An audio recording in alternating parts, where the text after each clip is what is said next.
Buenos días, tardes, noches, Dios mío.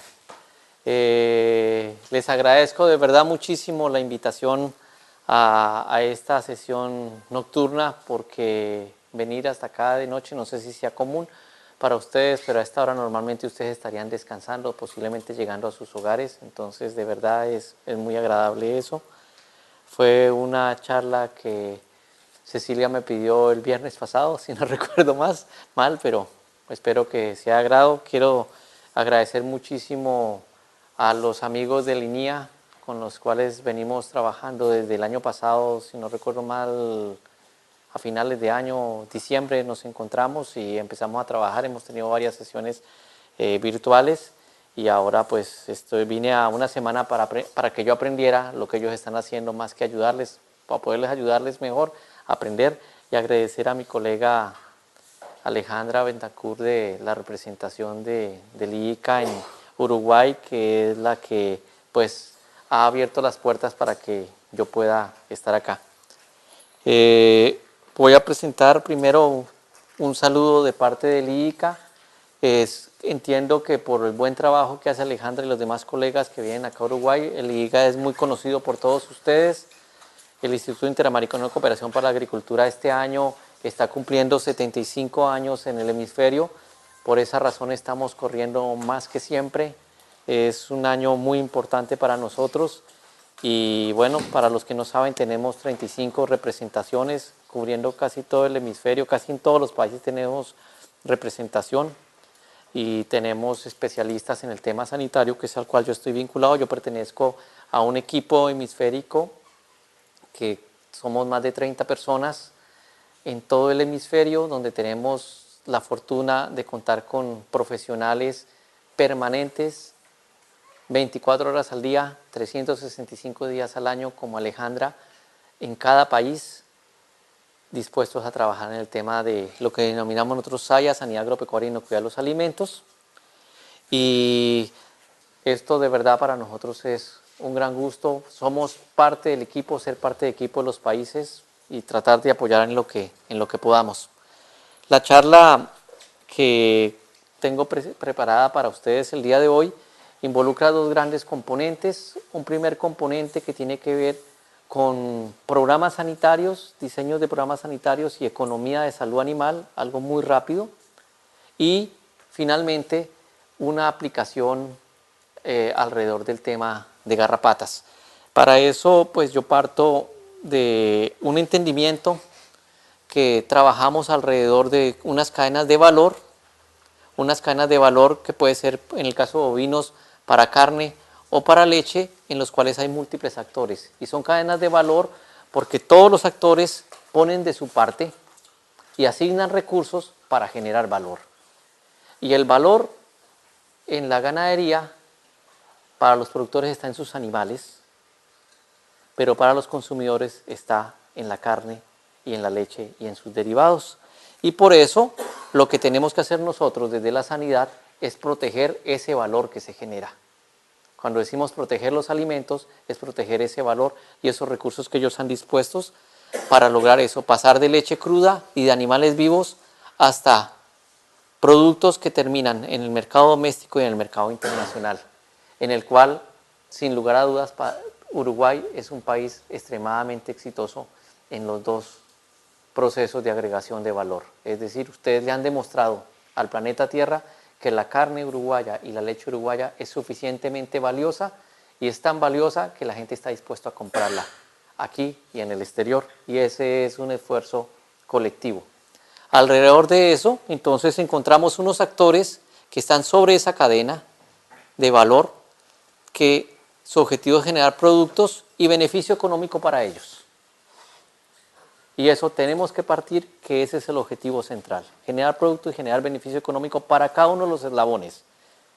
Y para eso asignan recursos, sacrifican, que eso es asignación de recursos, hacen sacrificios, y un costo es un sacrificio, siempre lo es, esa es la mejor definición de costo, sacrificio. Y es un sacrificio porque yo asigno un recurso para una cosa o para otra. Es decir, los productores uruguayos asignan su tierra para producir ganado en lugar de pronto de producir soya, que algunos lo hacen.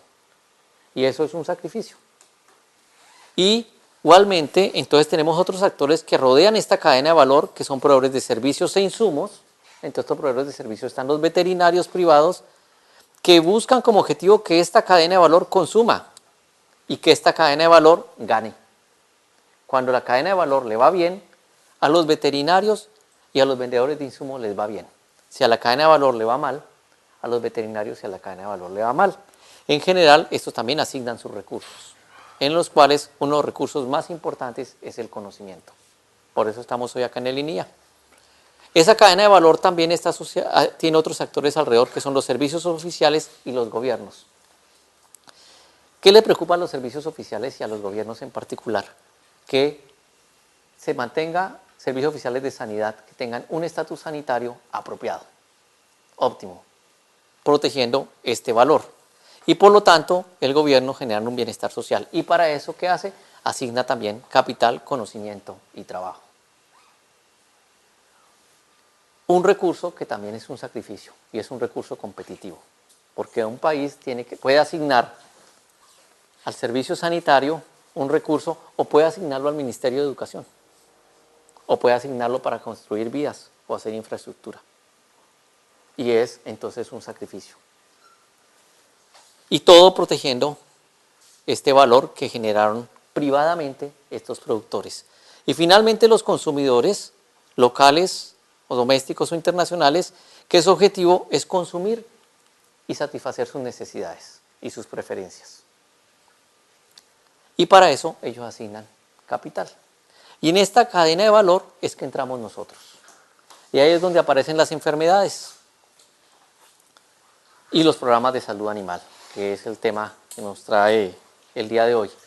Y cuando estamos hablando de programas de salud animal, partimos de 3 elementos que hacen parte de un programa de salud animal. Las poblaciones animales y eventualmente humanas, cuando tenemos situaciones que involucran también a los humanos, se intervienen las enfermedades y se elaboran programas de control. Las poblaciones animales interactúan con humanos. Compartimos entornos. Las poblaciones animales tienen finalidades diversas.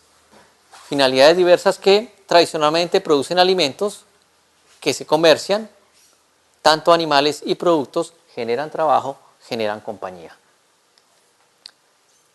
Las poblaciones animales están tanto en el mundo urbano como en el mundo rural. Y en países como los nuestros, ese mundo rural se entrelaza con ese mundo urbano. Esas poblaciones animales, además de su valor para la economía, también tienen un valor importante por afecto y hacen parte de la vida del hombre. Yo creo que para Uruguay, pensar un Uruguay sin ganadería es bien difícil. Es de esos países donde, como veterinario, me da mucha alegría estar acá, porque es donde se respira ganadería por donde quiera que uno esté. Y no sé si dentro de 20 años, 30 años, suceda lo mismo, ojalá siga sucediendo, pero creo que es difícil encontrar un uruguayo que no tenga que ver con la ganadería de alguna manera. Y eso hace parte de que trasciende el valor económico del producto que estamos trabajando. Complementariamente con estas poblaciones animales, su valor ha cambiado en los últimos años, especialmente en el siglo XXI ha cambiado muchísimo.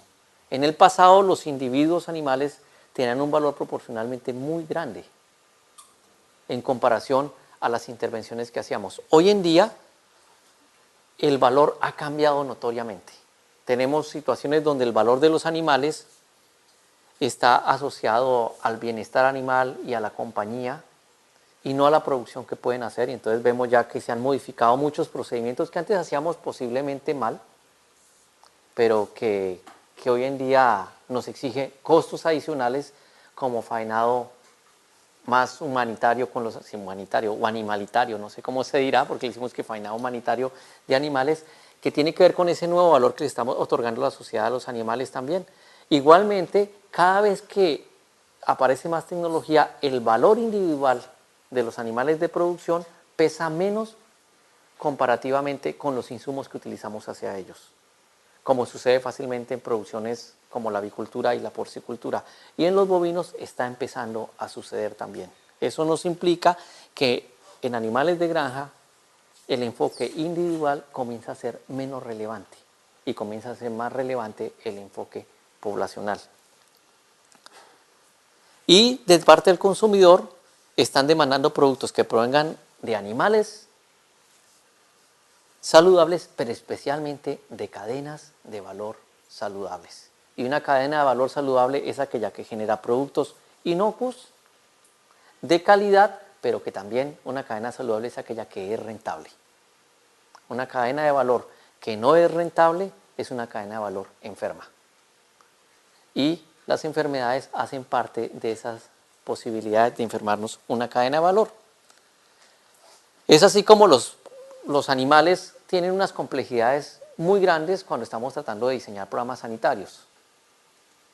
Porque no es como una fábrica de zapatos, que se me dañó una máquina y al otro día la cambio.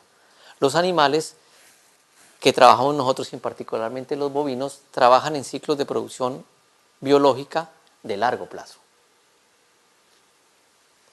Un bovino, según me han contado acá, aunque la edad de sacrificio de beneficio se ha disminuido notoriamente, está en promedio alrededor de los 3 años.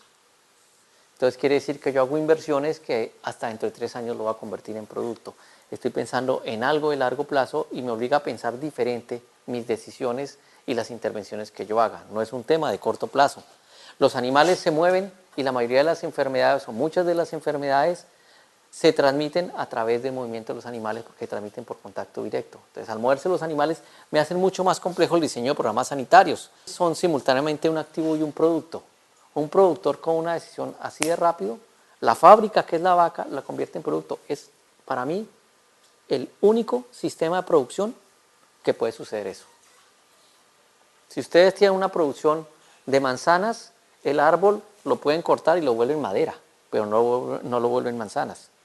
Si tienes una fábrica de zapatos, el zapato lo venden, pero la máquina la tienen que vender como máquina, como descarte. Y los animales son los únicos donde la fábrica para producir animales la puedes convertir en una decisión así de rápida en producto. Y eso también genera una complejidad en el diseño de los programas de sanidad animal. Los animales no solamente se compran, sino los animales se reproducen y los animales se mueren.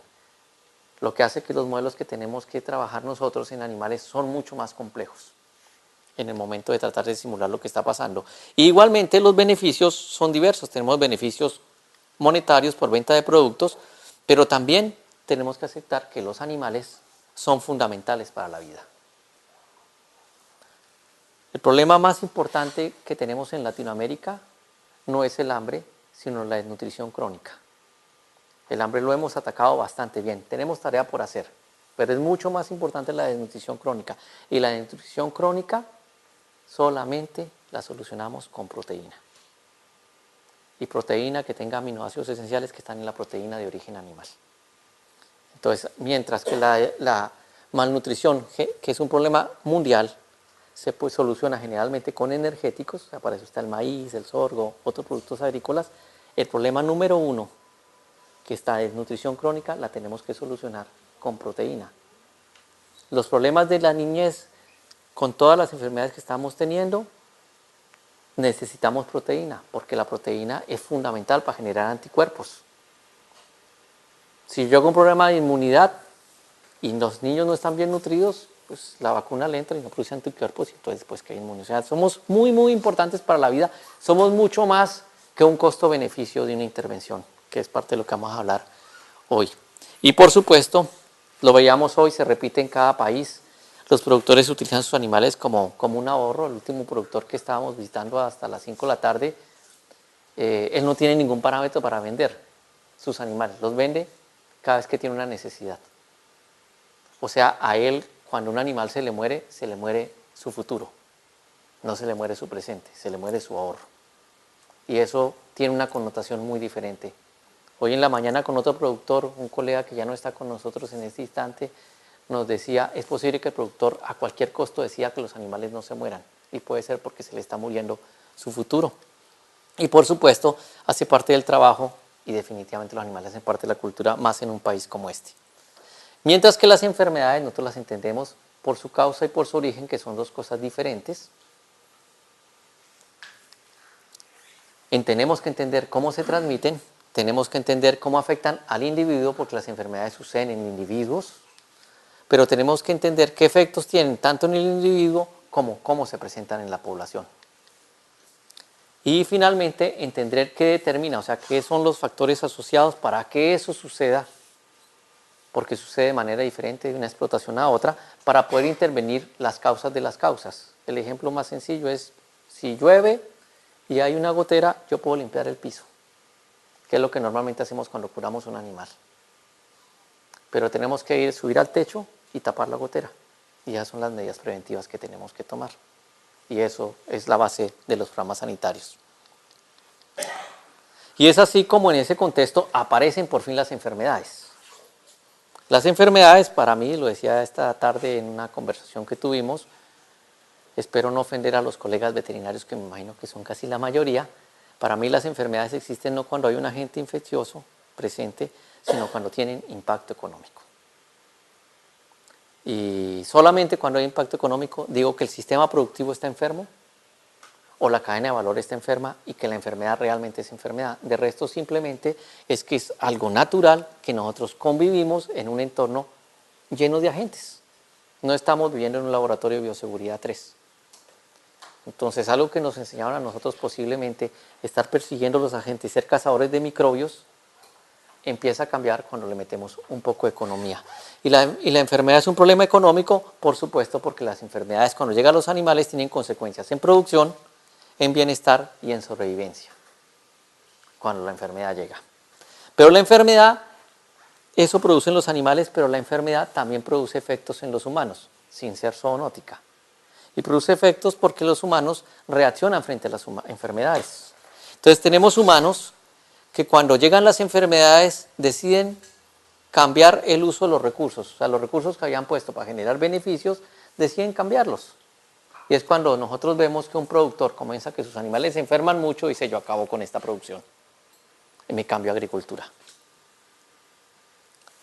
O cuando un consumidor dice, yo prefiero no comer carne porque dicen que en la carne se transmiten unas enfermedades y decide no cambiar el consumo. O un país le dice acá al doctor, yo le compro la carne si el servicio sanitario me garantiza que esa carne es inocua o que no va a transmitir una enfermedad que pone en riesgo mi producción. Eso producen las enfermedades sobre los humanos. O también cambio otras decisiones, por ejemplo, turismo es algo que se ha estudiado muchísimo y en los países en desarrollo la agricultura y el turismo van de la mano. Y enfermedades donde hay que hacer interdicción ha demostrado como una de las pérdidas más grandes es el turismo. Una de las pérdidas más grandes cuando hubo el brote de fiebre aftosa en el Reino Unido fue turismo, fue equivalente a la compensación que hicieron en las pérdidas totales. La compensación contra los animales que sacrificaron, que fueron muchos millones de animales, cuando contabilizaron el turismo era el mismo valor. Y es algo que nosotros normalmente no lo consideramos. Estos son frutos de reacciones humanas, muchas de las personas que no tienen nada que ver con los animales. Y también hay otras reacciones humanas, que son las reacciones humanas de personas como nosotros, que tratamos de hacer que esto no suceda y esperaría yo que tratemos de hacer que esto no suceda. Y es una reacción humana que también es impacto económico de la enfermedad, que es la existencia de programas sanitarios. Los que estudiamos veterinaria habíamos podido estudiar contabilidad, contaduría, no sé cómo se llama, administración de empresas, o ser arquitectos. Y decidimos ser veterinarios porque existían enfermedades. Y es un sacrificio que hace la sociedad. Posiblemente el doctor Franklin hubiera sido un ilustre pintor, quizá un poeta famoso para el Uruguay y haber ganado un premio Nobel, pero decidió ser veterinario. Y eso es un sacrificio para la sociedad, que los sacrificios siempre generan beneficios. Y estos son los programas sanitarios. Son un costo para la sociedad y son un sacrificio, pero que tienen una finalidad, disminuir esto y ojalá disminuir esto. Este es un componente de los programas sanitarios extremadamente importante. El impacto económico en las enfermedades animales en el siglo XXI, las enfermedades que han producido el más alto impacto es en ausencia de agente infeccioso, en ausencia de enfermedad. Y eso rompe los paradigmas de la veterinaria, donde por los postulados de Koch nos enseñaron que es el agente infeccioso presente, está la enfermedad. Pero el impacto económico se da en ausencia de enfermedad. Encefalitis bovina espongiforme, en ausencia de agente infeccioso, los consumidores no consumían carne. Y los países tienen que hacer inversiones importantes en el servicio para decir somos de riesgo insignificante. En ausencia. Fiebre aftosa, el hemisferio americano, prácticamente 98% sin brotes y seguimos invirtiendo, nada más Sudamérica, cerca de 500 millones de dólares en solo vacuna. Y eso es en ausencia de la enfermedad. Se supone y creemos que el virus no está circulando. Eso es lo que estamos haciendo todos los países, ¿no? Ahí están las dudas, que si Venezuela sí, que si Venezuela no. Venezuela ahora dice que tampoco. Entonces, eso es en ausencia de enfermedad. Y hay miles más de ejemplos. Casi todas las enfermedades de más alto impacto es en ausencia de enfermedad. En ausencia de agente infeccioso. Por lo tanto, este es un componente fundamental de los programas sanitarios. Que ya acá está el jefe de sanidad animal, es un tema que se requieren competencias. Para esto somos muy competentes. Para esto, ustedes son muy competentes los uruguayos, por eso es que han llegado a mercados internacionales complejos, pero debemos ser todavía más competentes. Y estas competencias normalmente, porque acá hay gente de la academia, normalmente no las enseñan en la universidad, seguimos enseñando solo para esto. Entonces nos tocaría que solamente los programas sanitarios atacan esto. Y si lo que hacemos es reducir estas pérdidas, entonces cuando tenemos enfermedades exóticas, que esto sería cero, nuestros programas sanitarios aparentemente perderían las posibilidades de actuar y de reducir pérdidas. Entonces tenemos que generar nuevas competencias que están hacia acá. Y ese es un súper desafío para los países, en los cuales yo siempre digo que la aftosa nos ha dejado cosas muy buenas. Entre esos es la que nos obligó a tener competencias para eso. Por eso ustedes son capaces de perder un mercado en el 2001 y volverlo a ganar y antes crecer. No sé, creo que como que han ganado más mercados después de ese desastre. Y ahí cuando hablamos de economía de la enfermedad, entonces hablamos que estas son el impacto directo o los costos directos de enfermedad, porque están asociados a la ocurrencia de enfermedad, y estos son los costos indirectos, porque no están asociados a la presencia de enfermedad, sino como reacciones humanas a la enfermedad. Y estas pérdidas las podemos llamar visibles o invisibles. Visibles si simplemente se ven, como cuando un animal muere, o invisibles cuando necesitamos de herramientas adicionales para poder detectarlas, como sistemas de monitoreo de producción, pruebas de diagnóstico, que nos permita ver qué tanto la enfermedad está sucediendo. Y cuando la enfermedad sucede, entonces volvemos a esta cadena de valor, nos produce efectos en lo que soñaban cada uno de estos actores para los cuales ponían sus recursos, es decir, asigno recursos para lograr objetivos. Y la enfermedad llega acá y a algunos les daña la fiesta. El productor pierde lo que había invertido cuando un animal se muere o disminuye la eficiencia del uso de esos recursos. Si yo le di a un animal comida y el animal tiene baja de productividad por una enfermedad, pues la eficiencia del insumo comida baja por culpa de la enfermedad. Y en general, ese productor se frustra, sus objetivos son frustrados. Los proveedores de servicios, sin embargo, no necesariamente les va mal. Cuando aparece la enfermedad, puede tener situaciones donde la presencia de enfermedad le genera a ellos beneficios. Demandan más servicios, demandan más insumos. Pero si la enfermedad es catastrófica y tiene efectos negativos en toda la industria, baja el tamaño de industria y la demanda efectiva general disminuye. Es decir, que no sabemos qué puede pasar para este grupo de actores. Para un servicio oficial, si llega una enfermedad, el servicio oficial pierde lo invertido. A veces 50 años de trabajo luchando contra una enfermedad, pierde con que alguien traiga en una maleta algo a escondidos, y es por el hecho de un solo individuo, y pierde 50 años de trabajo. Y también tiene frustración con este estatus sanitario. Y para los consumidores es extremadamente variable. En situaciones de enfermedad podemos tener eventos donde los precios de los commodities, los productos, bajan para el consumidor. Y entonces es positivo para ellos. o otras situaciones donde la oferta y la demanda cambian y los precios cambian. Entonces no es fácil definir. Es así que acá puedo primero concluir, la enfermedad es un problema económico, sí, pero no siempre tiene impacto negativo para todos y eso tenemos que tenerlo presente. Los programas de salud animal, entonces tenemos 3 grandes herramientas con las cuales trabajamos. Acciones para evitar que los animales se expongan, que es lo que nosotros decimos prevención primaria. Acciones para detectar rápido los agentes y evitar que produzcan efectos negativos, prevención secundaria. Y acciones para reducir o eliminar el impacto económico negativo una vez la enfermedad está presente, que es lo que llamamos prevención terciaria, que es básicamente curación. La decisión depende de nosotros. Los productores por muchos años y los veterinarios hemos estado muy bien entrenados para esto.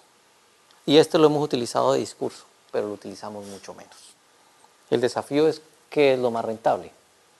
Si a mí se me van a enfermar, la probabilidad de que se me enfermen animales es muy baja, por supuesto que invertir acá ¿será beneficioso? No. Si la probabilidad es baja, si yo no manejo,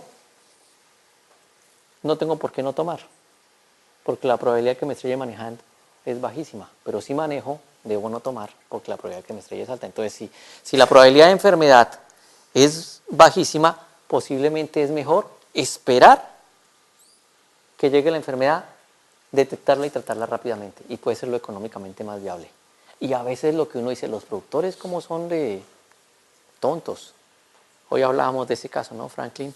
Posiblemente es el que económicamente está haciendo mejor las cosas, porque no hace tanto, está esperando que los animales se enfermen.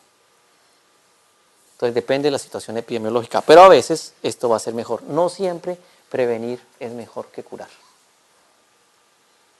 Bueno, me estoy pateando el tobillo, pero es parte de la economía. Porque finalmente lo que nosotros buscamos es que se tomen decisiones que terminen en acciones que controlen el problema de enfermedad, reduzcan las pérdidas de productividad y mejoren el bienestar animal y humano. Por lo tanto, para mí, un programa sanitario no es un decreto, no es una lista de insumos, sino es la expresión sistemática de decisiones de diferentes actores en torno a preservar la salud, luchar contra las enfermedades en contexto específico y con alcance definido. Y hago énfasis en preservar salud. Ojalá nuestros programas de salud preserven salud y no solamente luchen contra enfermedades. Por lo tanto, un programa sanitario busca cambiar el estatus o sostener el estatus y va a ser exitoso si es técnicamente factible, que es lo primero. Debe ser técnicamente factible y para eso se hace investigación como la que hacen acá. Pero debe ser económicamente sostenible, porque puede ser técnicamente factible y si no es económicamente sostenible no va a ser usado ni va a ser demandado. Pero no es suficiente con que sea económicamente sostenible. Debe ser también socialmente, ambientalmente y políticamente aceptable. Porque las decisiones no solamente están mediadas por lo técnico, ni tampoco por la economía, sino por múltiples variables.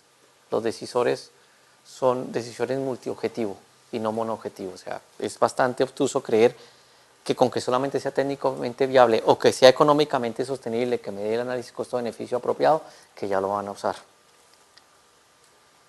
Y ahí, entonces yo generalmente trabajo alrededor del concepto de economía. Este concepto de economía, los veterinarios suelen ser como un poco alérgicos a la economía, pero no se dan cuenta que la economía es de lo más común en todos los seres humanos, porque economía no es matemáticas, es simplemente la ciencia que estudia el comportamiento humano.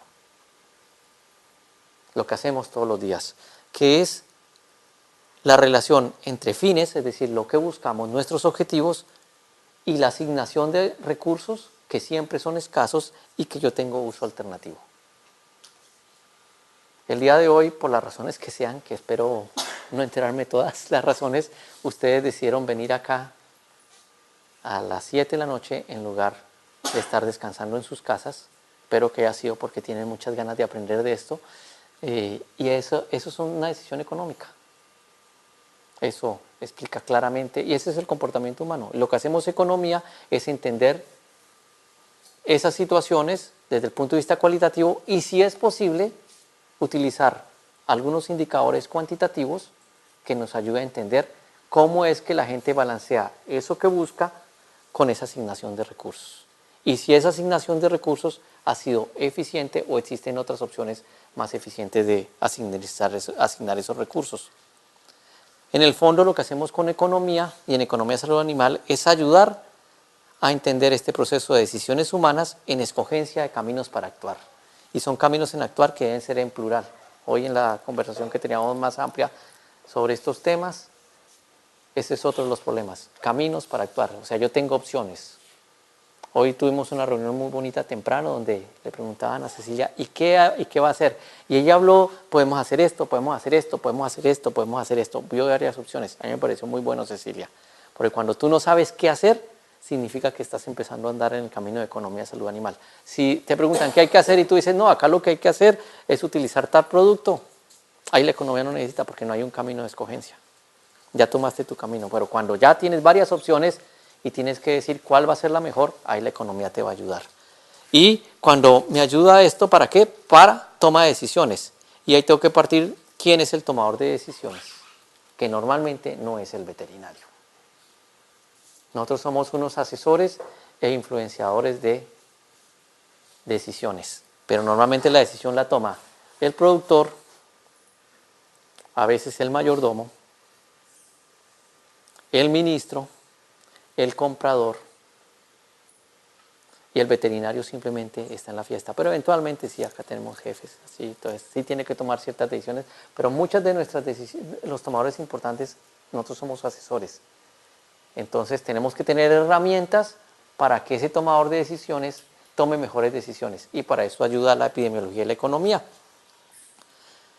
Y bueno, entiendo el tomador de decisiones, tengo que entender qué tipo de decisión se está tomando, es de corto plazo, es de largo plazo. Los productores convencionales tienden a tomar decisiones de corto plazo y eso nos genera problemas profundos en salud animal, porque como dije al principio, los ciclos de producción son de largo plazo.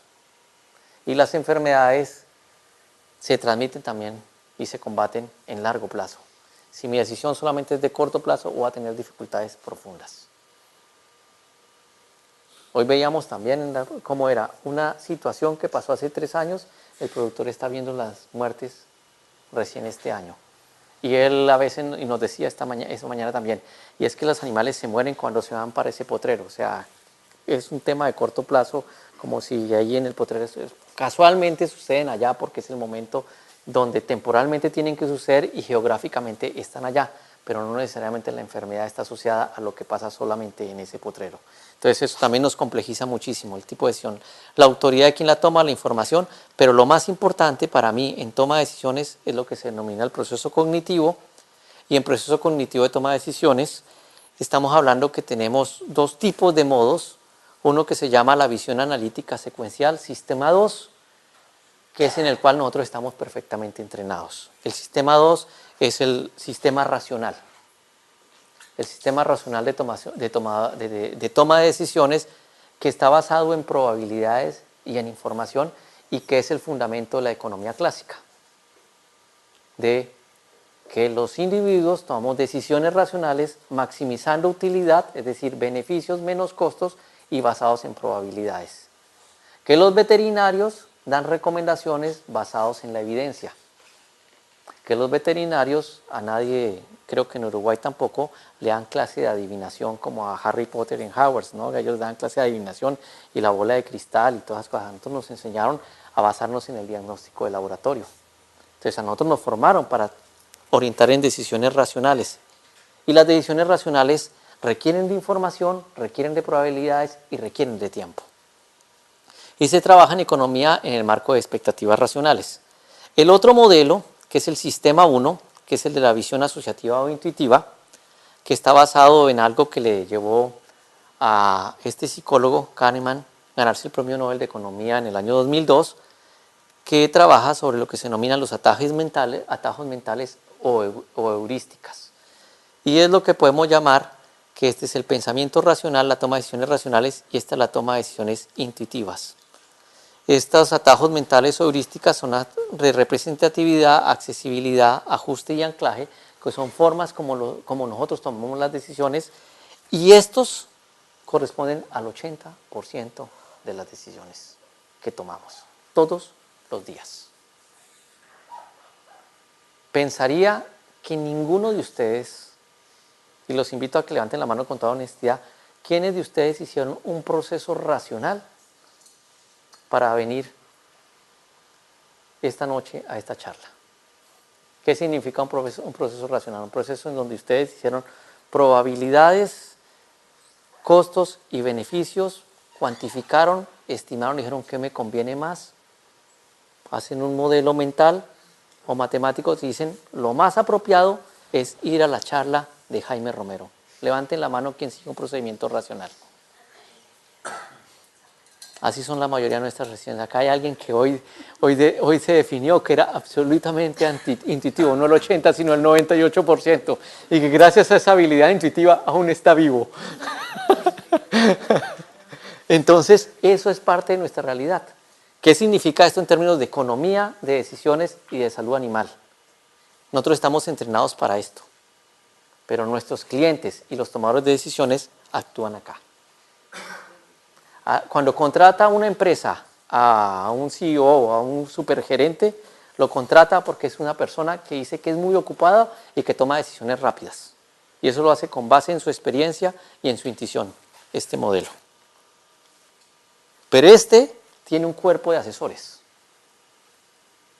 que tienen información, analizan información y le dan respuestas y datos para que él sea muy rápido y las basan en esas decisiones de acá. Nuestro espacio por formación está acá, pero las decisiones se toman de esta manera. Un productor no puede esperar para controlar un problema de tristeza a que tú termines tu tesis dentro de 3 años. O que hagamos el modelo. Entonces, este es un dilema en que nosotros estamos metidos y es realmente apasionante. Yo personalmente cuando empecé a trabajar en estos temas me di cuenta porque había perdido 20 años de mi vida. Veterinarios en epidemiología y en economía y diciendo es que ellos no quieren hacer las cosas. Hasta que me di cuenta que la mayoría funciona de esta manera. Entonces dije, ya, lo que toca es formar a algunos y trabajar con algunos que le provean información a los tomadores de decisiones que toman las decisiones de esta manera. Y que no están mal. Y que posiblemente, y también los análisis económicos que vivimos haciendo cuando dicen, mira, ya entendí por qué lo hace. El estudio es para entender por qué lo hace, no para recomendar lo que hace. No, es que acá el productor pierde. ¿Cómo lo hace? Intuitivamente. Y mucho por estas heurísticas que están asociadas, que es la visión asociativa asociada a eventos similares. Ejemplos hay muchísimos de cómo funciona el intuitivo. Cuando uno va caminando por la calle y va por el no sé cómo lo llaman, andén, vereda, no sé cómo lo llaman acá, y entonces acá está iluminado y acá está oscuro. Ustedes intuitivamente no dicen cuál, y van caminando por el lado oscuro, no dicen cuál es la probabilidad de que exista un ladrón. Vamos a mirar cuántas noticias y cuántos ladrones han pasado por esta calle y los mapas de riesgo que han hecho de pronto la municipalidad. Mientras hacen esa vaina, si hay un ladrón, sale y lo roba. Antes estaban con el celular, se lo roban también. Ustedes se cruzan la calle. Porque ustedes tienen uno tiene una asociación. La zona iluminada es más segura que la zona oscura. Y así funciona todo. Así funciona la mayoría de nuestras decisiones. Entonces lo que tenemos nosotros es que proveerle a los productores esa información y basarnos en la investigación y hacer investigaciones que den resultados concretos y útiles para que estas decisiones sean basadas en evidencia. Y las decisiones, porque digo que los programas sanitarios no es un conjunto de acciones técnicas, sino es una sumatoria de decisiones, porque tomamos este tipo de decisiones cuando hablamos de un programa sanitario. Priorizamos problemas sanitarios. Hay que priorizar. Hay más de 1.500 agentes infecciosos. No podemos tener 1.500, con el presupuesto que tiene un programa sanitario, no puede tener 1.500 programas. Tomamos decisiones de definir nuestro objetivo sanitario. ¿Vamos a controlar o vamos a erradicar? Siempre decimos programas de control y erradicación. O es control o es erradicación. ¿Qué quieres? Puedo decir programa de control en vías a erradicación. Sé que tengo que tener actividades que modifiquen el futuro cuando vaya a tomar la decisión de cambiar del control a la erradicación. Si es control, yo tengo que decir, ok, ¿cuál es su objetivo de control? Mantenerme en este canal endémico. y no salirme de ahí. Esas son decisiones que estamos tomando permanentemente. Decisiones de definición de alternativas de intervención. Eso es cuando diseñamos la intervención que vamos a hacer. Que actualmente tenemos que tomar decisiones porque hay muchas opciones, hay muchos métodos diagnósticos, hay muchos medicamentos, hay acciones de manejo integrado. Y eso obliga a más inteligencias funcionando. Definir la alternativa y luego escogerla. Y cuando una cosa es definir las alternativas en plural y escoger la alternativa en singular, la que sea más viable. Eso pasa por un proceso decisional donde se invitaría a que la economía se utilice. Luego viene otra decisión, esto puede ser a través del programa, el veterinario, el gremio. Adopción de una recomendación llega al nivel del productor.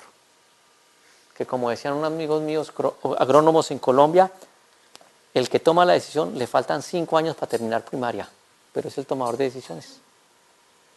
La adopción está en manos de él. Hoy también le dijeron a Cecilia, con los que estamos, usted puede decirlo, se lo dijeron bonito, pero en el fondo el mensaje es, usted doctora, con sus 7 veterinarios, que yo se los dije, yo creo que no habían visto tantos veterinarios juntos en su finca jamás en la vida. Y sobre todo todos haciendo preguntas porque no sabíamos nada. ¿Cuántos habíamos? 7, 8 veterinarios, no sé cuántos estábamos ahí. Así que éramos como 7 veterinarios sentados en su finca, nunca nadie había venido, y tantos veterinarios en la finca no creo que habían habido nunca. Pero a pesar de eso, rodeados de veterinarios, como el señor que estaba acá muerto, el susto, todos haciéndoles preguntas, le dijeron, a pesar de eso, usted puede dar la recomendación que quiera, pero acá el que manda soy yo, y con mi plata hago yo lo que quiera. Se lo dijeron bonito, pero eso fue lo que le dijeron directamente o no. Así mismo se lo dijeron, con mi plata, si yo quiere, la voto, pero es mi plata. Entonces la opción de una recomendación es una decisión importante que toman ellos. Alcance geográfico de una intervención, un problema que hemos discutido muchísimo.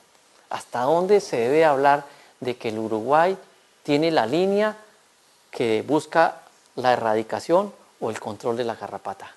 Eso es una decisión compleja, que afortunadamente ahora las tenemos, que podemos hablar de zonificación, podemos hablar de compartimentos, podemos hablar de otras cosas de alcance geográfico. Antes solamente podíamos hablar de país y eso era muy complicado porque tocaba repartir la poca plata para todo el país. Hoy en día en esas enfermedades podemos decidir el alcance geográfico, asignación presupuestal, solamente es una de las decisiones, no es la única decisión. Definición operativa de un equipo de trabajo, complejidades que estamos teniendo todos los días. No sé si acá habrán representantes del gremio, veterinarios, eso me los echo enemigo a los veterinarios cada vez que hablo de estos temas. Pero hace rato, yo me acuerdo año 2001, estábamos en Mombasa, en Kenia, con algo que en Latinoamérica se usa, pero no se trabaja muy bien, que son los Animal Health Workers, los llaman ahí, pero son como los trabajadores de salud, los paraveterinarios. En Latinoamérica es una herejía hablar de paraveterinarios porque nada más Brasil tiene más de el 40% de las escuelas del planeta Tierra.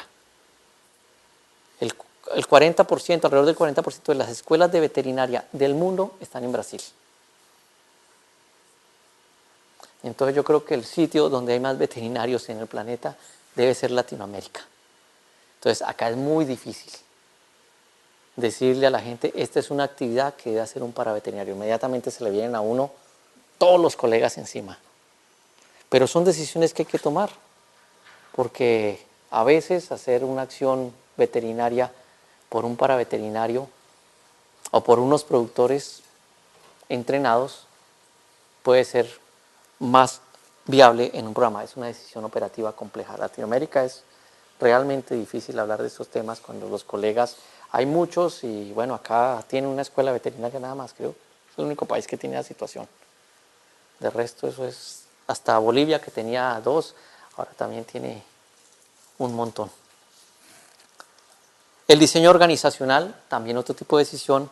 La división de tareas público-privado, algo que yo no me canso de repetirlo en Sudamérica porque a nosotros se nos volvió común y cotidiano. Pero de los temas exportables, especialmente de Sudamérica, pero es Latinoamérica en general, pero especialmente de Sudamérica, exportables para el resto del mundo, es esa relación público-privada, que lo digo por experiencia propia, oficiales veterinarios de Europa no la logran comprender cuando nosotros las presentamos. Y me imagino que el servicio a veces tiene ese problema porque dicen, bueno, acá hay conflictos de intereses, qué sé yo. Nosotros es algo extraordinario que sucede especialmente en Sudamérica, de cómo trabajamos en esa división de tareas público-privadas y de relación público-privada. Es algo realmente que amerita muchísimo, muchísimo, muchísimo estudio y de contárselo al resto. O sea, para nosotros es común. Para nosotros ya es común que se haya, sí, en todos lados hay comités, pero la división de tareas público-privadas, como se ha llevado en Latinoamérica y especialmente en Sudamérica, es realmente un tema muy interesante, pero la decisión público-privado lleva mínimo 3 categorías, que es administración del programa, suministro del programa y financiamiento del programa. Tristemente lo hemos llevado, especialmente lo queremos llevar al tema de financiamiento nada más, pero son 3 categorías. Entonces estos son ejemplos de por qué yo hablo que un programa de salud es una sumatoria de decisiones. Y ojalá estas decisiones tengan detrás un soporte racional porque se tomarían de forma natural, de manera intuitiva. Y bueno, eso sería. Ahí termino la parte introductoria de programas de salud, que se me fue más tiempo de lo que esperaba. Y voy a hablar de una aplicación parcial de estos conceptos en algo que nosotros el año pasado publicamos con un equipo de gente, pues posiblemente acá en Uruguay han leído cuando hablan de garrapatas a Efraín Benavides, que él sí es garrapatólogo, yo no soy garrapatólogo, yo soy simplemente parte de este equipo que trabajamos esto, para entender un problema que Uruguay lo toma en serio. El problema de las garrapatas y el problema de las enfermedades transmitidas por las garrapatas llamadas acá tristeza parasitaria, lo toma en serio Uruguay. Y lo toma en serio porque desde el nivel central se preocupan por eso. Normalmente, si no estoy mal, solamente en Argentina y en Uruguay lo toman de esa manera, o en Estados Unidos también lo manejaron de esa manera, pero los demás países es un problema de los productores, en el cual lo único que tiene que ver el servicio oficial es que no hayan residuos y el resto es un problema de productores. Entonces es un tema muy interesante que Uruguay lo toma muy en serio. Es un problema sanitario que yo lo concentro desde la visión del productor en la fiebre de garrapata o en la tristeza. Y de mi visita del día de hoy lo confirmo. O sea, a ellos se les vuelve un problema especialmente esto, es por las enfermedades causadas por los parásitos que viven en los glóbulos rojos, que tiene signos clínicos que ustedes conocen, principalmente la fiebre, y que eventualmente, según un parásito, puede tener otros signos diferenciales cuando se presenta agudo, pero como nosotros somos veterinarios del siglo XXI, es decir, que seguimos los postulados de Evans, sabemos que los signos patognomónicos solamente suceden en los videos, en los libros, y eventualmente, pues la mayoría de las veces no suceden tal cual están en los libros y que las enfermedades se presentan en gradientes. Y por lo tanto, nosotros decimos también en ese documento que este problema recomendamos, porque fue otra cosa que también nos pedían, que si el ICA va a hacer una guía, tiene que decir qué se dice, y nosotros decimos sí, ¿qué se debe hacer? Apoyarse en el laboratorio y en el servicio veterinario. O sea, yo tuve problemas internos con gente. No, que la guía tiene que decir, no, yo me resisto, yo soy profesional y yo no puedo decir que un libro, un documento o una guía va a sustituir a la presencia de un veterinario.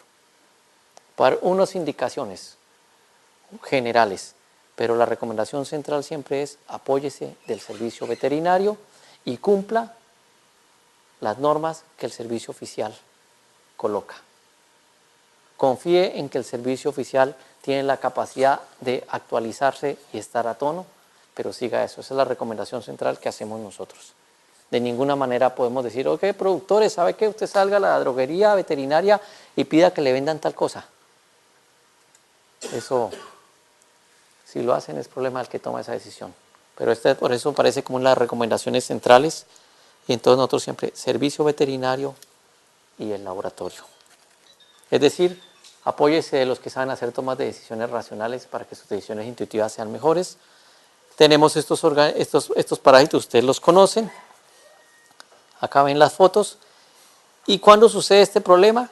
Que creo que es uno de los temas más importantes de entender. El problema, las garrapatas tienen que ver con el problema.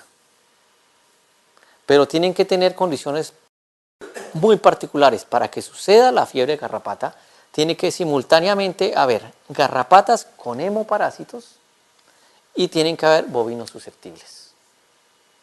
Si junto estos dos, tengo el problema de la enfermedad que me genera las pérdidas directas. Si tengo solo estos, o si tengo solo estos, tengo el problema que me genera pérdidas indirectas. Los humanos haciendo cosas, que eso también es lo que hemos visto hoy, que es donde están generalmente las pérdidas mayores. Las garrapatas dependen de los bovinos. Las garrapatas, todos sabemos, no vuelan. O sea, en principio uno diría, entonces sería una enfermedad fácil, ¿cierto? Como es la peste porcina. Son enfermedades que aparentemente serían fáciles, pero vaya cómo le cuesta trabajo a uno manejarlas. Entonces, buenísimo porque las garrapatas dependen de los bovinos y los bovinos no se mueven solos. Bueno, sí se mueven solos, pero se mueven solos bajo el dominio de un ser humano, que los deja mover o los mueve siguiendo lógicas económicas.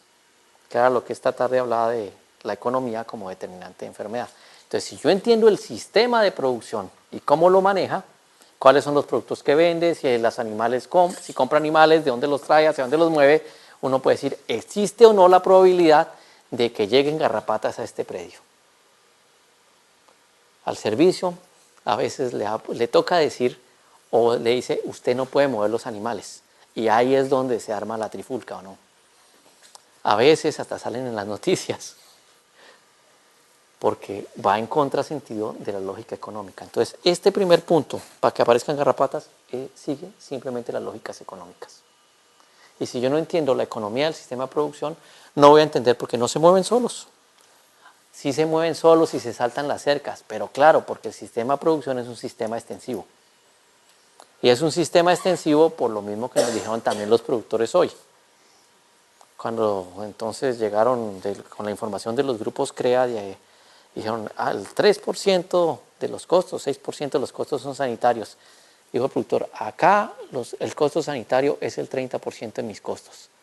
Y le dice el otro, porque sencillamente nosotros no gastamos nada en los animales. O sea, es una decisión económica de no meter sino su mano de obra y su tierra. Eso es una decisión eminentemente económica y es la que determina cómo se mueven los animales. Llega de un sitio con bovinos o quizá también en fómites. Y el ciclo de vida de las garrapatas depende entonces de los bovinos, de la fisiografía del sitio, entre esos clima, temperatura y humedad, y para que se cierre esta característica de haberse alimentado de bovinos que tengan el parásito en la sangre. O sea, no es solo garrapatas.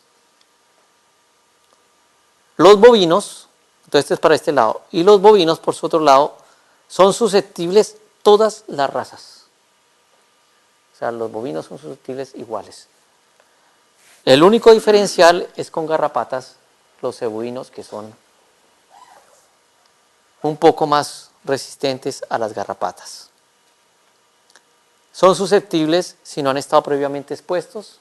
Por eso para nosotros es muy importante que se expongan tempranamente, para nosotros que estamos en los países ecuatoriales, si no han tenido inmunidad frente a los hemoparásitos o también bajo condiciones de rompimiento de inmunidad, que es adquirida como estrés, cambio de entorno, que también suele suceder, o una situación individual porque hay individuos más susceptibles. Esto es lo que hace, cuando estas condiciones se dan, que se presente la enfermedad.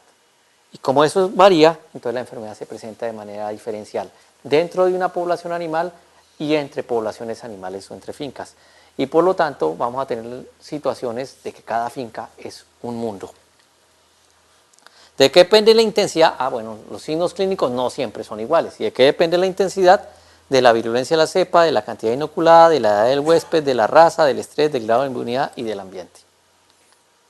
Y por lo tanto, esto es un problema individual que se me convierte en poblacional porque hay agente que tiene el parásito y la patogenicidad, huésped que tiene que ver edad, raza, estado inmunológico y ambiente que tiene que ver muchas cosas, entre eso el sistema de producción, el manejo de proteger los movimientos de los animales. La variable para mí, que tengo mi sesgo con economía, que determina muchísimo el ambiente, es la economía. Hasta por la economía es que tenemos el cambio climático. Y lo que buscamos nosotros, entonces, es esta columna. El productor quiere que no hayan pérdidas directas. Y esta columna sigue lo que pasa por acá y lo que pasa por acá. Y en función de esto, establecemos unos escenarios epidemiológicos. Esto no es mío, esto es adoptado de un trabajo de 1975, que nos habla de la estabilidad enzootica o estabilidad endémica, y escenarios de inestabilidad y escenarios de casos esporádicos, y eventualmente podemos estar acá escenarios de libre de enfermedad. Lo que determina que esto, yo lo que quiero plantear es que este es nuestro objetivo. Lo que determina esto es el porcentaje de animales que se han expuesto antes de los 9 meses. Es decir, que generan inmunidad para que después puedan estar, decimos hasta los 4 años de edad, porque era la edad de sacrificio en esa época, sin infección. ¿Y dónde está el desafío? No está acá, sino está acá.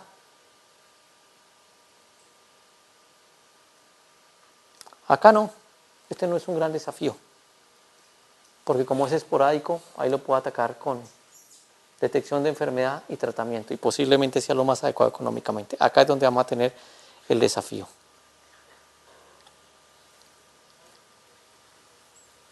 También el ciclo, que ustedes lo conocen muy bien, es un ciclo bastante estable. Yo no soy experto en esto, acá tienen expertas y expertos en el asunto. Es bastante estable en el tema del bovino porque es un ciclo dependiente de la temperatura, donde en el bovino entre 19 y 25 días sucede esto, pero es un ciclo bastante inestable en el pedazo que sucede en campo. Y esto nos hace muy difícil diseñar un programa sanitario, en donde lo que nosotros queremos utilizar la garrapata como medio para cortar la tristeza parasitaria. O sea, la garrapata no es el centro de la enfermedad, pero sí es el centro de atención para manejar la enfermedad. Y el problema está acá. Y para ustedes creo que es un problema mucho más serio porque son subtrópicos. Entonces, definir la duración del ciclo, que es el que le va a definir a uno cómo debe hacer la intervención, cambia mucho. Y que no tiene que ver, esto no tiene que ver solamente con la temperatura ambiente, sino especialmente con la temperatura del suelo. Y que, como me dijeron por email, que me vistiera como una cebolla, pues, todas esas cosas, pues que le muestra a uno cómo es de complejo, porque hasta ahora hace mucho frío, pero a mediodía hace calorcito. Entonces, eso significa que la temperatura del suelo no es ni siquiera estable durante el día. O sea, ustedes tienen un problema extremadamente serio. Me imagino que deben haber buenas investigaciones para entender cómo sucede este pedazo. De eso no habíamos hablado. Para entenderlo, porque esto es lo que va a determinar bien cómo hago mi programa sanitario. Entonces, si yo quiero entender cómo manejo la garrapata, debo entender su ciclo de vida.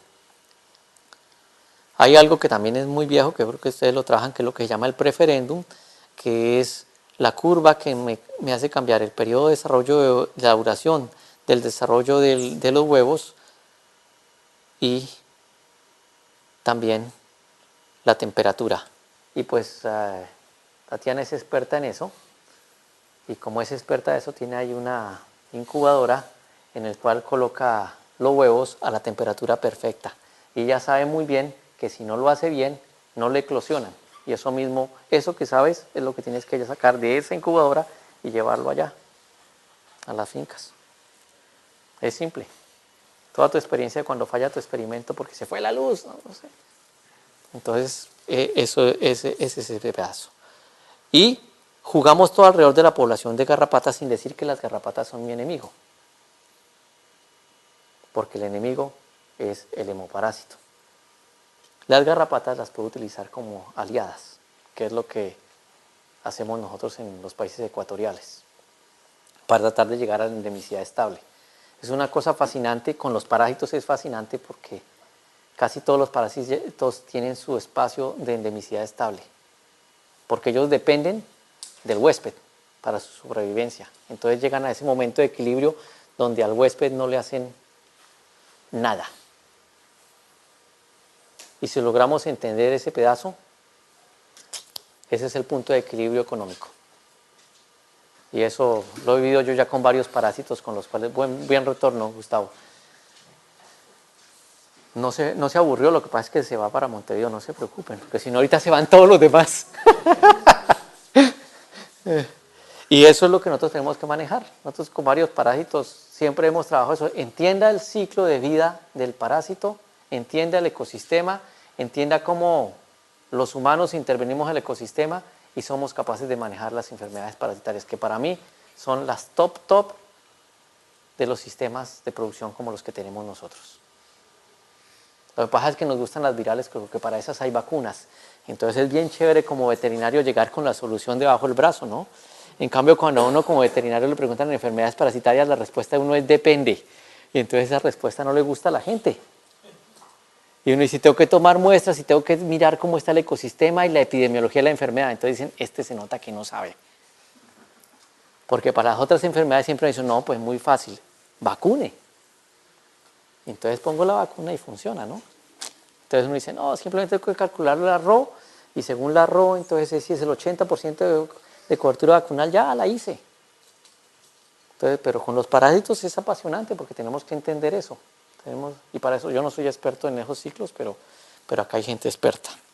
Entonces ahí primera parte de mi programa sanitario. Entonces yo entiendo mis enemigos cómo están y encuentro aliados. Para la tristeza, la garrapata puede ser mi enemigo o mi aliado. Está en la gestión del programa sanitario en que la convierta en mi aliado. Eso es difícil de hablar acá en Uruguay. Ojalá no me monten en un avión mañana. Pero es parte del desafío. ¿Y por qué? Porque yo tengo que jugar con estas dos cosas.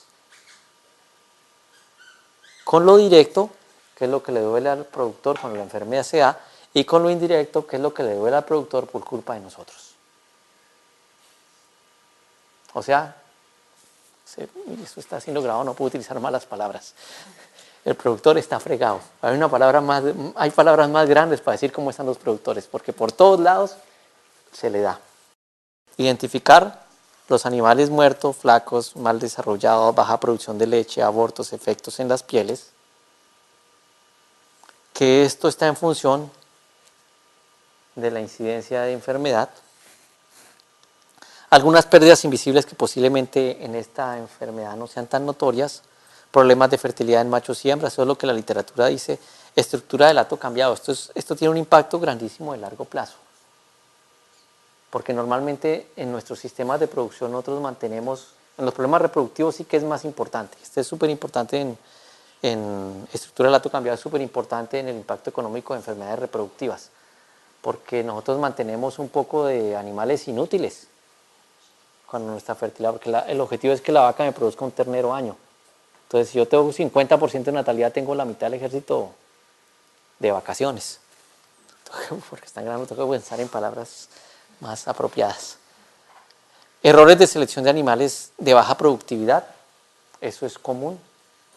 Hay estudios que han demostrado cómo cuando hacemos registros, terminan seleccionando como reproductor a un animal que está más desarrollado, porque fue un animal que se enfermó antes y lo cuidaron con mucho juicio y entonces terminó estando mejor que otros. Reducción de consumo, reducción de bienestar animal, estos son invisibles. Para esto necesito medidas adicionales. Estas algunas tengo que tener medidas adicionales. Y nuestros costos, todo esto toca identificarlo, Cecilia. Y nuestros costos adicionales, entonces esto, medicamentos para tratamiento, que cambia. En las dos fincas que visitamos hoy, hay unos que, como nunca saben cuándo se les enferma, entonces utilizan los tratamientos de medida preventiva. Eso es una bestialidad, a veces propuesta por nosotros, pero es curioso, no tienen otra opción. Entonces, y claro que también en salud pública, en todas a veces funciona mejor. Cuando uno hace procesos, por ejemplo, de desparasitación masiva, uno debería hacer diagnóstico y solamente desparasitar a los que tienen los parásitos o tienen una carga parasitaria mayor, pero a veces es más económicamente darle a todos, es lo que hacen ellos. Entonces, no es un tratamiento, pero medicamentos de terapia de soporte, vacunas se utilizan, acaricidas, que a veces está afectado y proponemos más resistencia porque puede estar afectado por la resistencia, vigilancia y diagnóstico, de lo cual no se habla en estos programas, pero debería haber. En el primer productor es evidente que con pocos animales, y les duele tanto que se les mueran los animales, pero ellos no han diseñado nada, no piensan que pueden diseñar algo para anticiparse a que tan pronto detectar animales enfermos para poderlos tratar. Es bien curioso y son más ilustrados que el otro productor que visitamos. Pero el otro productor menos ilustrado, aparentemente menos educado, pero el tipo, como está en contacto con sus animales permanentemente, detecta tempranamente a los animales, los trata y entonces no tiene muertes. Entonces, como que yo no había dicho nada de eso, estaba esperando para la charla de esta noche. Estos productores me dijeron, estos son mejores. O sea, hablan mejor, claro, entienden mejor las preguntas. Pero a veces las decisiones lo ponen a pensar a uno quiénes están tomando mejores decisiones. Y bueno, nosotros. Es un costo adicional, doctor, que no lo tenía en la agenda. Porque creo que antes no utilizaba veterinario. No sé si lo está haciendo gratis, pero no sé si le pagan. Pero así lo estuviera haciendo gratis, es un costo de la sociedad. Entonces ahí aparece. O sea, son fenómenos particulares.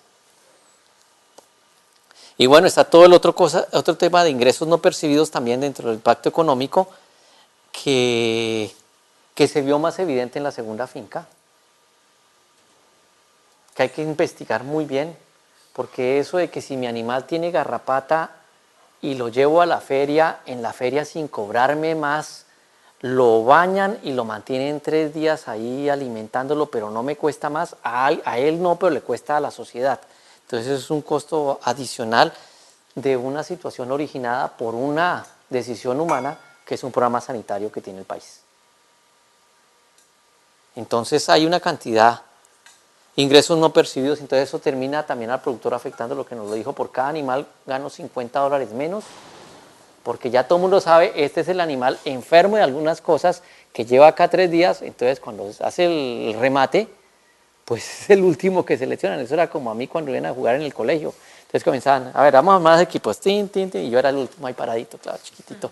Bueno, Jaime, el que sobró. Entonces a uno lo ponen, bueno, y por eso me tocó ponerme a estudiar, porque no lo invitaban a uno a jugar básquetbol.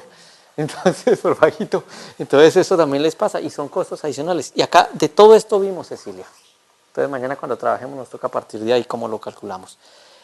Y lo bueno de esto es que cuando acá tenemos un número, cuando esto lo monetizamos y tenemos un número, ese es nuestro objetivo. El objetivo de los programas sanitarios no es que no haya enfermedad. El objetivo de un programa sanitario es que se reduzcan las pérdidas.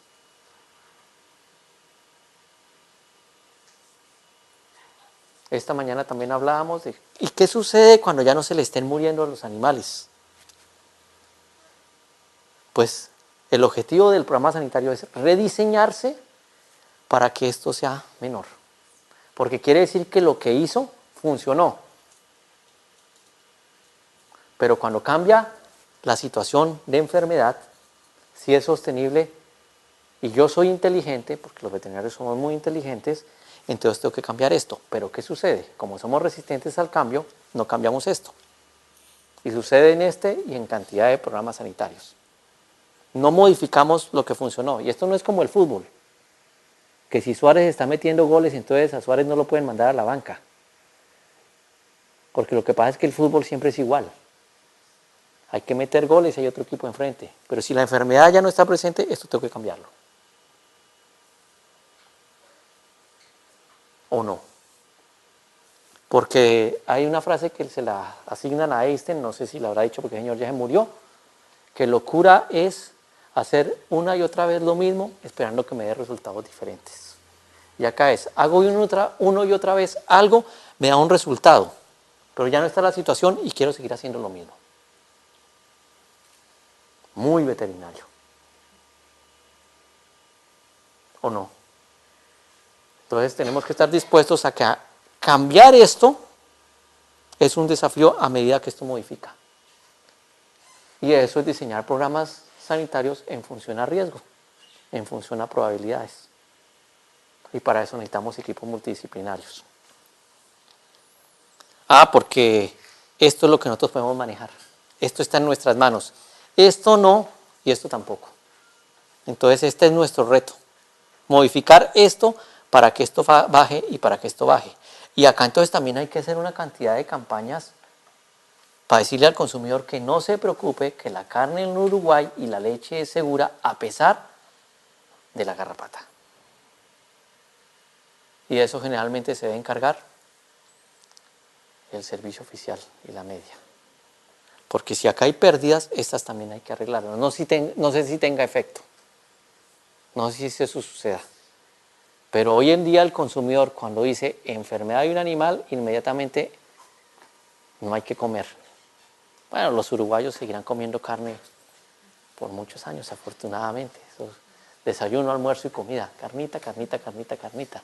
Pero comienzan a cambiar. Entonces esto tiene que tener cosas diseñadas para acá y cosas diseñadas para acá. En principio yo diría que si estoy asignando de costos, yo debería haber una proporcionalidad en los recursos que asigno acá para acá o asigno acá, que es el programa, para acá en función a las pérdidas. Si las pérdidas están acá, acá debería meter muchos recursos.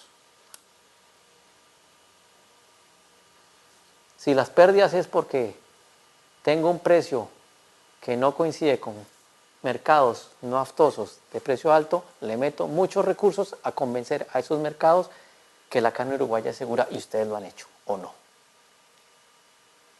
Eso es diseñar bien un programa sanitario. Pero si yo sigo solamente pegándole acá a la enfermedad y el pérdida está acá, es que estoy dejando ¿cómo lo va a recuperar? No existe un beneficio que se genere sin asignar costos. Los únicos que le regalan a uno algo son los papás. Entonces, si yo quiero generar beneficios, es decir, reducir costos, pérdidas acá, tengo que asignar recursos. Lo decía ahora yo en la COSALFA. Si ustedes quieren tener beneficios del control de aftosa, tienen que seguir metiéndole recursos a los servicios sanitarios. Los beneficios vienen de los costos. O sea, por eso los costos no son malos. Lo que pasa es que nos metimos en la cabeza lo bueno y lo malo, lo blanco y lo negro, hombres y mujeres, todo, una dualidad que no tiene. Acá en cambio no es buenos y malos. Los costos son muy buenos porque son los que generan beneficios. Pero la economía la utilizo para utilizar eficientemente esos recursos. Bueno, y además el entorno me acaba el tema con el cambio climático y la fiebre de garrapata, porque el cambio climático es el incremento de temperatura y patrones de lluvia, me modifica el hábitat y me afecta algo importantísimo, que es el ciclo de vida de la garrapata. Me modifica el rango geográfico en el cual se puesta la garrapata, pero también me modifica los sistemas de producción. Y creo que es un pedazo que normalmente no miramos. Y por lo tanto, esto me cambia la epidemiología de la fiebre de garrapata y el impacto, y por lo tanto implicaría hacer una gestión de riesgo diferencial. Hoy hablábamos con mi amigo Franklin que si esto era verdad, lo del cambio climático, sí. Así lo diga un presidente que no, sí. Sí hay cambio climático. Y los modelos que ha hecho un doctor en España, que ahí están las referencias, el doctor Estrada Peña, nos dice que para el hábitat de las garrapatas, el cambio climático nos señala unos puntos donde son sensibles porque van a cambiarse el hábitat para la garrapata acá, y acá están ustedes. Y hay otros donde va a bajar el hábitat para la garrapata.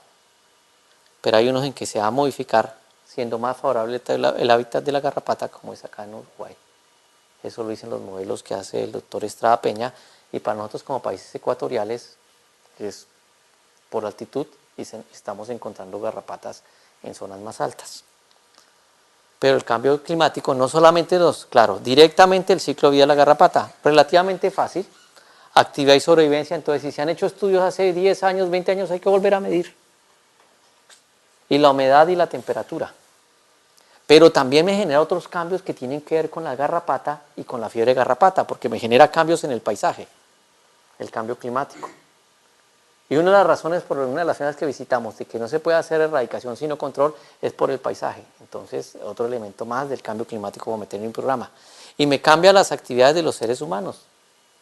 Y me cambia la dinámica del huésped. El cambio climático hace que, pues no sé si en Uruguay les ha pasado, pero en Bolivia, en Perú, en Colombia hemos tenido hace poco por cambio climático situaciones complejas con animales por inundaciones. No sé si en Uruguay también se han presentado. Y entonces podemos hacer el mejor programa de control de la garrapata, porque ya dijimos, la garrapata llega porque la mueve un bovino. Entonces yo hago maravillas y de repente viene una inundación y los animales, ¿qué hace la gente? Me los juntó. Entonces comienza el espectro. ¿Por la inundación viene la garrapata? Por la inundación viene la garrapata. En otros animales que tienen garrapata y por la inundación se movieron para otro lado y llegaron y se encontraron otros animales. Yo tengo un campo que ha crecido infinidad de veces. Que hace 2 años que lo tenemos y ese campo nunca está garrapata ahí. Siendo que en toda la zona está atrapado garrapata. Y yo lo que veo que no tenemos la gama de remedios que hay para la garrapata. Acá en Uruguay no tenemos, no hay solución para la garrapata. Estamos invadidos por la garrapata.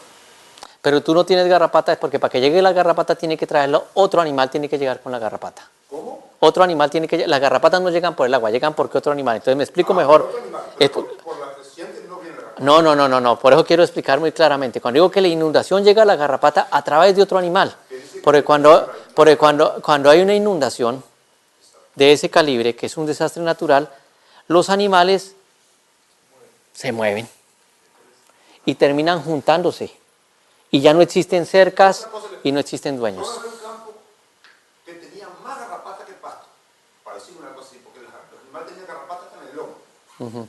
Bueno, ahí estoy hablando de 15 años atrás o 20 años atrás. Mientras bañé el baño de inversión, que el baño era mal atendido, nunca pude terminar la garrapata porque el baño era mal atendido. Con los pulón por el lomo no pude terminar la garrapata. Empecé con la ivermectina al 1%, no 15, al 1% y vacunando el ganado. No cada 20 días ni cada 31. Cada 30 días el ganado estaba en el corral y yo lo vacunaba. A los 2 años terminé la garrapata en el campo y una garrapata más. 10 años sin garrapata. Pasaban los vecinos por enfrente a mi campo con garrapata para bañar el ganado. Pero ahí no entró la garrapata, ni si la garrapata cruza adelante. No sé si no cruza. Ahí. No cruza. 10 años sin garrapata. Bueno, ahora hace 3 años que estoy con la garrapata adentro por un error de que vino, lo que está diciendo usted, que vino un animal con garrapata en el campo y sembró la garrapata. Bueno, no la termino ni con la ivermectina, ni con el purón, con nada. No la termina con nada. ¿Qué es lo que tenemos que hacer? Y si vacunamos, no podemos mandar a la feria, al frigorífico, porque hay que esperar 120 días. Si tiene la ivermectina al 1%, hay que esperar 35 días.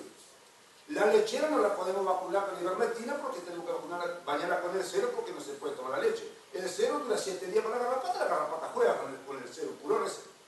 Bueno, ¿cuál es la decisión? ¿Cómo atacamos la garrapata? Yo quiero atacar la garrapata, pero ¿y con qué la atacamos la garrapata? Bueno, y lo que dijo usted, cuando vamos a la feria, vamos con cáscara, no nos dejan vender y igual nos meten una multa porque llevamos cáscara. ¿Y qué culpa tenemos nosotros si la gama de remedio que hay no sirve para nada? Y cuando viene un remedio bueno, no, este vale 3.000 pesos, pero vale 3.000 pesos porque bueno, ¿por qué no le bajan los costos para que los productores todos puedan bañar y bañar al ganado como se debe bañar? Y ahí podemos terminar la garrapata. La garrapata es un negocio. Yo solo termino, no me importa hablar. Es un negocio para la garrapata en Uruguay. Lo que dice usted es, digamos, lo que no existen verdades completas, pero lo que dice, lo que no existen, o sea, no dicen verdades que son generalizaciones, pero esa es la razón por la cual estamos trabajando en un proyecto de investigación que ese es el objetivo. La garrapata es un negocio acá en Uruguay. Es un negocio, lo podemos terminar. Déjala quieta, yo ya lo digo, la garrapata. Mientras no mate, cuando mate, ¿qué vamos a sacar? Pero a mí no mata ninguno. Eso es parte de los desafíos. La 3,15 que dice que dura 45 días, la 3,15 dura 30 días. Y vale 1.000 pesos. Pero sigo vacunando con 1%, vale 300 pesos. cuando sale un remedio bueno, pero entonces, las autoridades, ¿dónde están los ministerios, todo? Ahí tenemos que atacar. Que si sale un remedio bueno, vamos a bajar los costos para que todos los productores puedan bañar con un buen remedio y tenemos la garrapata. No, pero cuando sale un remedio bueno, no, esto vale 3.000 pesos, que seguro es bueno, para que bueno puedas bañar y la garrapata. Sí, es un negocio esto. Bueno, muchas gracias porque eso nos estimula más a seguir trabajando juntos. Y así está la carne, Sí. así estamos todos. Una ivermectina por 122 días no se puede cambiar un animal y no dura 30 días para la garrapata. No se puede mandar al frigorífico por 122 días. Bueno, ¿y ese animal cuándo lo voy a mandar al frigorífico? Si yo tengo que seguir vacunando, no lo voy a mandar nunca.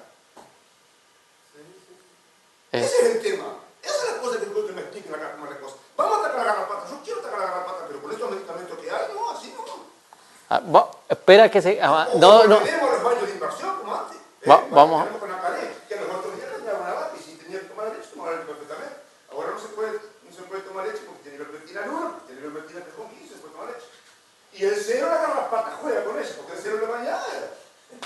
Pero mira, ahora le da. Porque hace resistencia. Bueno, cuando yo vacunaba con el 1%, hace 10 años atrás que no tenía garrapata, ¿cómo el 1% la terminó? Y ahora la termina.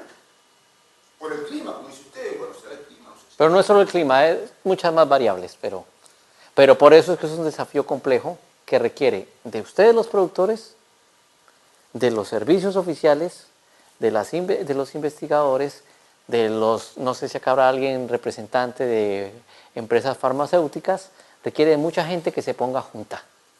Y yo lo que veo en Uruguay, y los felicito como uruguayos, es que los productores sufren, pero en este país por lo menos hay un proyecto grande de investigación que le han asignado Ardo, porque en los otros países los productores están absolutamente solos. Por eso fue que nosotros hicimos este trabajo, diciendo a los productores del hemisferio, no están tan solos, aunque nosotros no podemos hacer demasiadas cosas. Pero acá yo de verdad lo que veo es un país unido, tratando de luchar en algo que, como lo presenta, da mucho estímulo a nosotros. Era más fácil antes. Hoy es más difícil. Y esperemos que acá esta colega, después de escucharlo hablar, diga, no, yo me cambio de tesis. Yo no voy a hacer tesis doctoral en garrapata. Me voy a meter en influenza. Eso va dentro de 2 años, ella va a ser la experta acá. Entonces, miren lo que nos estás planteando. El desafío es cómo hago gestión de riesgo. Y gestión de riesgo es gestión de probabilidades. Por eso es que no hay una receta única.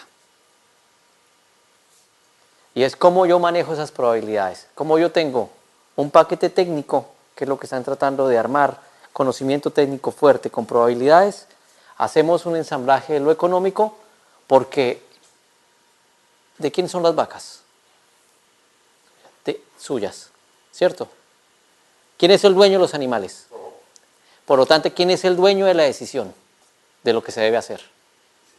Eso es. Entonces, lo que tienen que hacer ellos es decir, esta es la información técnica, estas son nuestras cuentas, pueden estar mal hechas. El que toma la decisión es usted.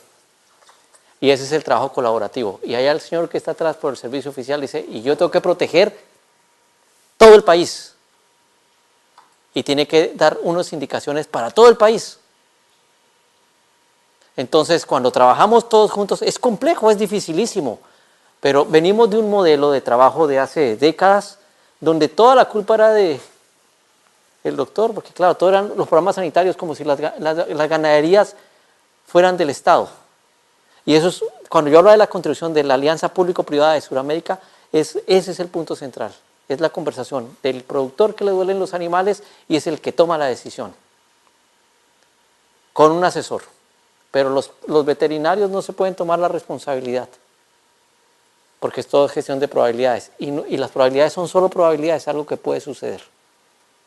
Y tenemos información nunca completa, que nos permite decir, no tenemos el medicamento perfecto. Yo no sé, de pronto ustedes sí lo deben saber, pero algún día me decían que para acaricidas llevaba la industria 30 años sin producir una nueva molécula, algo así era. La industria farmacéutica, algo así era, no me acuerdo bien cuánto era el dato, creo que eran 30 años, algo así, sin generar una nueva molécula. No me acuerdo ahorita cuántos millones de bovinos son en el planeta, pero creo que el único país que tiene más bovinos que humanos, o uno de los pocos, es Uruguay. Somos 7.000 o más millones de humanos y son muchísimos menos animales. A la industria farmacéutica le es más rentable producir moléculas para trabajar humanos que para trabajar animales. Entonces es lo que viene con esta gestión de riesgo. Y la gestión de riesgo tiene que ver con entender, qué es lo que nosotros decimos en nuestro documento, entender la epidemiología de la fiebre de garrapatas y de las garrapatas, que es cambiante de predio a predio. Tratar de acercarnos a ver las probabilidades de todos los fenómenos que están enlazados acá y sus impactos. Identificar las fuentes de pérdidas, que es lo que estamos haciendo acá, para atacar las fuentes de pérdidas. Si la fuente de pérdida está principalmente, hasta donde hemos visto, en las muertes, atacamos las muertes.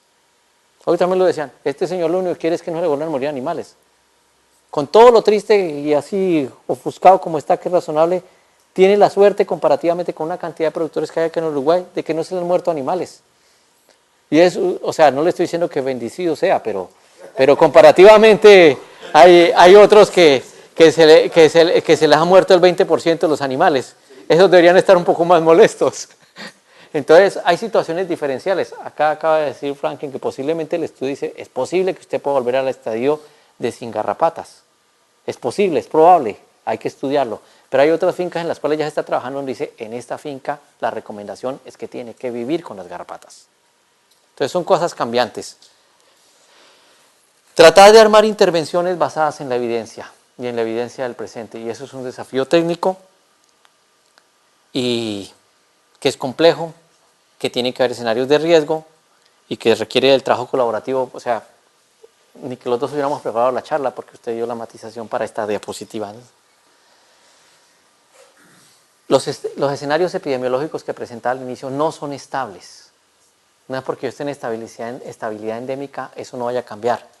Porque tengo estas características, que no me voy a detener muchísimo, los invito a, porque ya está muy largo esto y les va a dar sueño y hambre y después no tenemos ni dónde comer.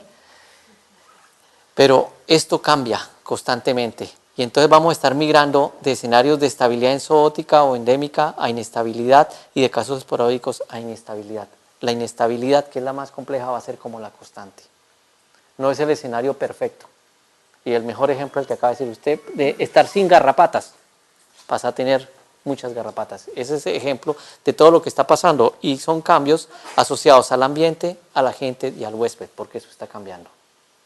Y por eso los programas sanitarios van a ser dinámicos. Y los veterinarios, la buena noticia es que siempre vamos a tener trabajo. Y que nuestras decisiones van a estar asociadas a esto, a contrastar pérdidas contra costos de control. Y los productores van a estar dispuestos a aceptar unas pérdidas si es que los costos de control son más altos. Y cuando los costos de control son altos y las pérdidas son bajas, el productor no quiere intervenir. Y si para el programa sanitario, para el país, es importante que se intervenga, tiene que venir de otro presupuesto. O tiene que convertirse en un objetivo superior que el gremio defina.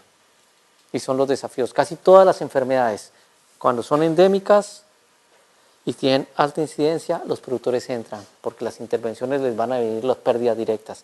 Pero cuando baja la incidencia, que es fruto del esfuerzo, ahí ya bajan la mano. Y cuando bajan la mano, entonces se vuelven programas eternos para ustedes en los servicios oficiales. 50 años, 20 años, 30 años. Y se mantiene ahí. Y no todas las enfermedades las podemos erradicar. Y en las parasitarias, casi todas es llegar en trópico, en subtrópico, es llegar a situaciones de endemicidad estable, en donde la endemicidad estable va a pasar por economía, porque estábamos en endemicidad estable en situación de casuística, vamos a llegar a situaciones de endemicidad estable económica, que estaba asociada a precios. Si el precio cae, esta flecha, este punto me lo cambia el precio. Si el precio cae, el productor está dispuesto a coger más pérdidas.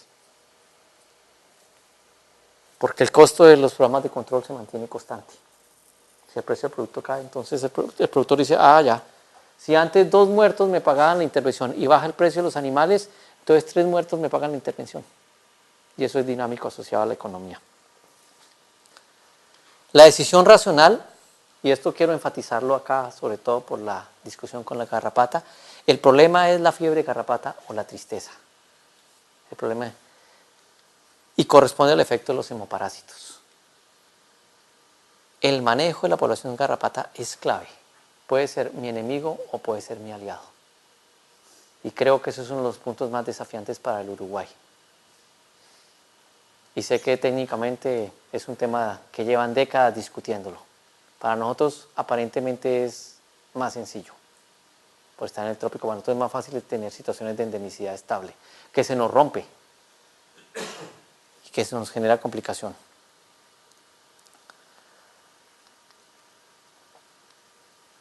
Hoy no hemos hablado casi de esto en las visitas, no hemos hablado del manejo integrado de plagas, hemos estado trabajando alrededor de solamente control químico y creo que en investigación todavía hay mucho más por hacer con las medidas alternativas y el manejo. Es frustrante cómo tenemos un arsenal de control químico bastante deteriorado por la resistencia.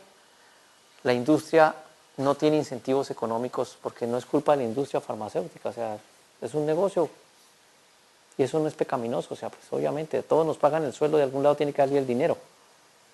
Entonces, el control químico tiene límites y eso lleva a hacerlo de manera más eficiente que lo que están haciendo en Uruguay y en cada finca poder meter otras opciones. Acá se está hablando de vacunas como una opción que están involucrando en el manejo.